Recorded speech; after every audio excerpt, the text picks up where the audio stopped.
አሰላሙ አለይኩም ወራህመቱላሂ ወበረካቱ። ውድ ተመልካቾቼ እንዴት ናችሁ? ደህና ናችሁ ሆይ? ይሄን መቀቢያ ብዙ ልጆች ስታዘዋውሩ ታያለው እና ነጋዴዎችም ሲያዘዋውሩ ታያለው እና ነግራችኋለሁ። አዎ ሽበት እንትን ይላል። ያኔ ሽበቱ ለጊዜው ነው እንጂ በጥቁር የሚሸፈነው ወይንም በቡኒው ቀለም የሚሸፈነው ሽበት ግን እስከመጨረሻው ያጠፋል። ብዙ ልጆች እየተሸወዳችሁ ነው። ሽበት ያጠፋል እያላችሁ ማለት ነው። ማጥፋት አያጠፋም። በቃ ለጊዜው የሆነ ለውጥ ይኖራል ማለት ነው። እኔ አሁን ልቀባው ነው ሽበት ስላለብኝ ማለት ነው። 1 ወር እንደዚህ ይቆያል እና ሻምፖ አለው፣ የራሱ ሻምፖ አለው የተፈጥሮ ከዝንጅብል ከወረፉድ ከብዙ አይነት ነገር የተሰራ ነው። በእርግጥ ግን ፎርጂድ አለው እንትን አለው ኦሪጂናል አለው አይታወቅም። እናንተ ስትገዙ ከስልያ ግዙ፣ ከሰደልያ ከፋርማሲ ግዙ።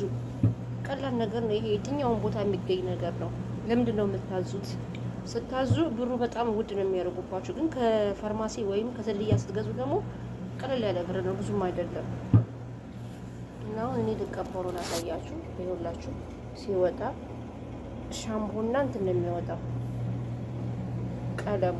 አያችሁት? ይሄ ሻምፖ ነው። ቀለሙ ደግሞ በጥቁር ይወጣል ብቻ ጎን ለጎን ማለት ነው። ይሄ ሻምፖ ነው።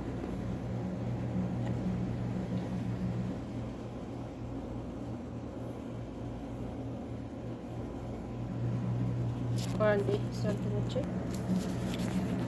ይቅርታ፣ ሳልተመቼ ነው። በጣም ጫን ማለት አለብኝ። ይሄ በጎኑ ደግሞ ጥቁር ቀለም እየወጣ ነው። ይታያቸዋል። ይሄው ጥቁሩ ሻምፖም ይወጣል እና ይሄው አንድ ጋር እንቀላቅልና እንቀባዋለን ማለት ነው። እና ቀላል ቦታ አጣር ቤት ምናምን ነው የሚገኘው። እንደዚህም ከበድ ያለ ነገር አይደለም። በተለይ ሀረበት የምትሰሩ ልጆች መዳባችሁን ግዢልን ብትያት ፎቶ ካሳየሻት ታመጣልሻለች። ፋርማሲ ሞልቷል።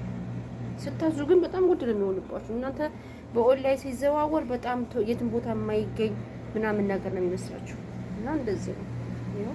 ይሄ አሁን ልቀባው ነው። ይሄ ሻምፖ ነው። ይሄ ጥቁሩ ደግሞ በጎን ያለው ቀለሙ ነው ማለት ነው።